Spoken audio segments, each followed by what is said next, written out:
Com o advento dos streamings, os singles estão ganhando cada vez mais espaço. Porém, tem muita gente achando aí que os singles dos anos 50 e 60 têm a mesma ideia dos singles atuais, e hoje neste vídeo eu vou falar 5 razões porque eu acredito que os singles dos anos 60, 50 conceitualmente são totalmente diferentes dos singles de hoje. Tudo isso depois da vinheta.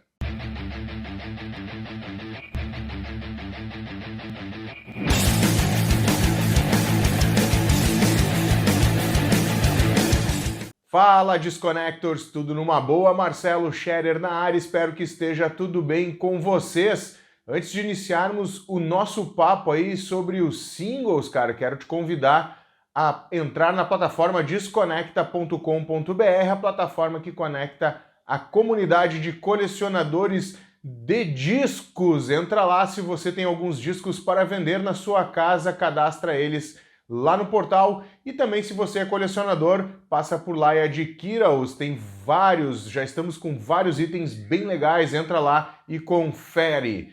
Seguinte, galera, hoje nós vamos bater um papo sobre os singles, né, e como isso tem se tornado cada vez mais popular com o advento aí dos streamings, seja YouTube Music, Spotify, o Deezer, né, o Tidal, enfim, todos esses streamings que a gente conhece, né? E os singles vêm ganhando força. Porém, cara, na minha concepção, eles são bem diferentes do que aconteceu, né, em termos de comportamento, né? Por que aconteceram aqueles singles lá nos anos 50 e por que eles são muito diferentes do formato atual. E a gente vai bater esse papo sobre isso, e eu separei 5 razões na qual eu acredito que os singles de antigamente não são os mesmos, né, assim, nesse quesito conceitual, do que a gente tem hoje em dia. Então vamos para esses 5 pontos agora.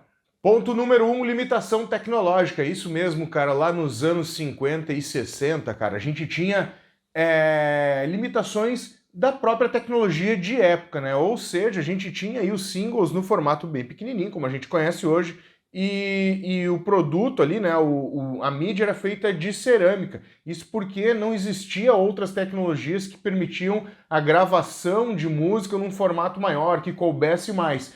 Então a forma com que as reproduções de uma música, né, as gravações de uma música fossem distribuídas eram através de singles, né, cara? A gente não existia o bolachão, não existia o vinil aí de 12 polegadas conforme a gente conhece hoje. E isso acabou, né?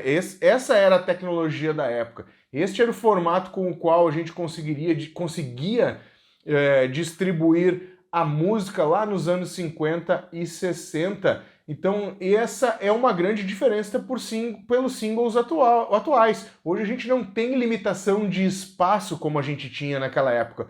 Tanto é que os streamings aí têm milhões e milhões e milhões de música por lá. Então essa, para mim, é uma grande diferença entre o conceito single dos anos 50 e 60 para o single atual. Antes da gente partir para o ponto número 2, não deixa de te inscrever no canal se você gosta desse tipo de conteúdo, né, cara? Por aqui a gente fala sobre colecionismo e música, então tem o botãozinho ali, subscribe, se o teu YouTube está em inglês, ou inscreva-se se está em português.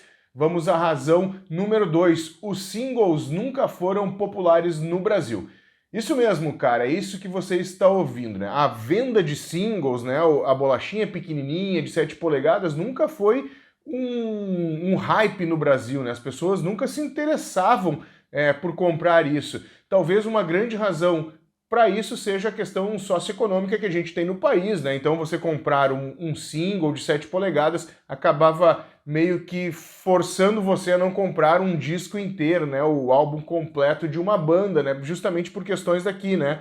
Pegava muito no bolso, e ainda pega hoje em dia, obviamente, visto que os discos nunca foram baratos. A outra razão, cara, é que as rádios também trabalhavam um formato diferente, né? Apesar da gente ouvir singles nas rádios, né, músicas separadas na rádio, eles chamavam isso de música de trabalho. Então, quando uma banda ia lançar um álbum, existia a música de trabalho e eles nunca chamavam isso de single. Então, desta forma, o inconsciente coletivo acabou entendendo que os singles, as bolachinhas, não eram um bom produto, não eram populares para serem comprados, né? As rádios chamando de música de trabalho e o preço, né, de uma bolachinha acabava meio que se equiparando, não eram iguais, obviamente, mas é uma forma de você deixar de comprar um disco visto por essas questões econômicas. Então essa aí, para mim, é a segunda razão de por que os singles dos anos 50 e 60 são diferentes deste conceito atual dos singles da era dos streamings. Ponto número 3, as bandas gravam singles por uma questão de mercado. Diferentemente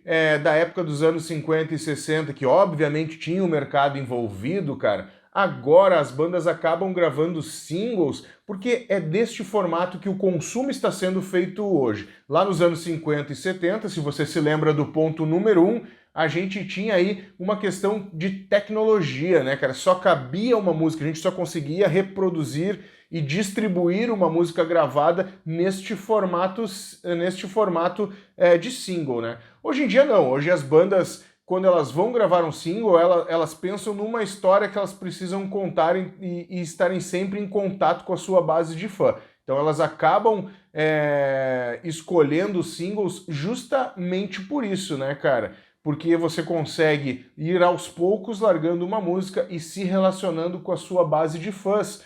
Não que isso não existisse, mas de novo, né, cara, nos anos 50 a gente tinha um problema de tecnologia e essa aí, para mim, é a terceira razão de por que os singles conceitualmente são diferentes daquela época dos lançamentos de singles de hoje.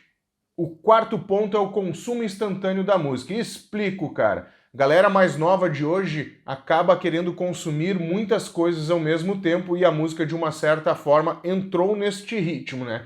Obviamente, nós colecionadores, apreciadores de música, a gente não quer ficar consumindo várias músicas ao mesmo tempo, né? Ou várias músicas num curto espaço de tempo. A gente dá valor para um álbum inteiro, para um conceito de um álbum, né? Já as novas gerações, cara, por não terem nascido neste conceito de álbum, terem uma outra cabeça, um outro mindset, querem consumir as músicas instantaneamente, ou seja, vão lá para as playlists e ouvem diversos tipos de faixa. As pessoas não têm tempo mais de parar para ouvir um disco inteiro, né? Elas querem ouvir várias músicas num determinado período, diversos estilos, e isso, né, obviamente, acaba se refletindo na música, né? Esse momento de instantaneidade que a gente vive hoje se reflete na música, né? Isso a gente vê em diversos outros atividades aí do ser humano e entretenimento, né? Hoje a gente é muito fatiado quanto aos entretenimentos. Antigamente a gente tinha rádio, TV, jornal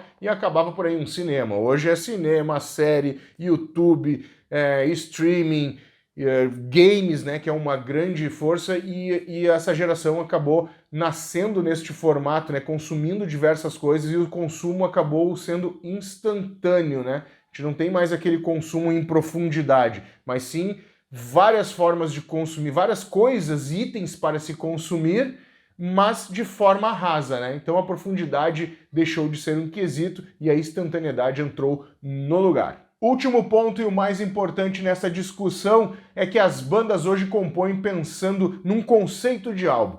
Isso mesmo, cara. Quando eu falo de bandas hoje, eu quero dizer bandas a partir do meio dos anos 60, quando os Beatles pensaram neste formato de criar álbuns conceituais que tinham conceitos, né? Então até ali metade dos anos 60, os álbuns eram apanhados de singles. A partir de Rubber Soul, se não me engano, cara, os Beatles vieram com esse conceito, criaram um álbum pensado, né? Criaram um álbum fechado, pensado como álbum, conceitual. Depois veio o Sgt. Pepper's dos Beatles, Beach Boys, os Beach Boys com Pet Sounds, pensado justamente aí nessa questão conceitual, e isso acabou se tornando o padrão do mercado até os dias de hoje, quando a gente fala de rock, de jazz, talvez, e de sons que não sejam tão popularescos, apesar de, sim, a gente ter artistas populares como Adele, Taylor Swift, que quando vão lançar um álbum, lançam seus singles, obviamente, anteriormente, mas elas pensam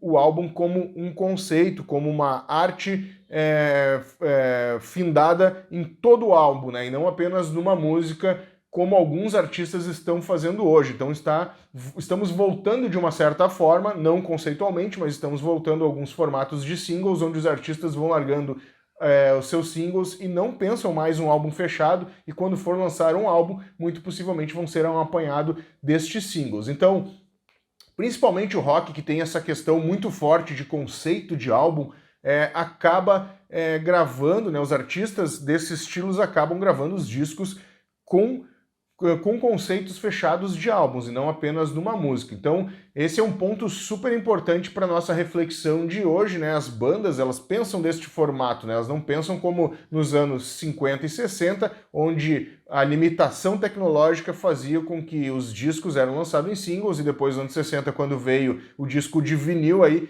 eles eram um disco em si, um álbum em si, era um apunhalado, né? Um monte de singles que fossem lançados e fechados no álbum. Então hoje a gente tem sim as bandas pensando um álbum conceitualmente, né, numa obra grande, numa obra aí de 10, 12 faixas, 45 minutos, e no caso do CD aí muito mais, né, até 75 minutos. Era isso então, Disconnectors, esse aí foram 5 pontos, porque eu acredito que o conceito de singles dos anos 50 e 60 são totalmente diferentes aos conceitos atuais na era dos streamings. Antes da gente finalizar este vídeo, quero te convidar aí a acessar a plataforma desconecta.com.br, a plataforma que conecta a comunidade de colecionadores de discos. Se você tem alguns álbuns parados em casa e quer vendê-los, coloca lá na plataforma, e se você é colecionador, passa por lá, já estamos com diversos itens. Também o último recadinho é que vou deixar um card aqui para vocês continuarem maratonando o canal,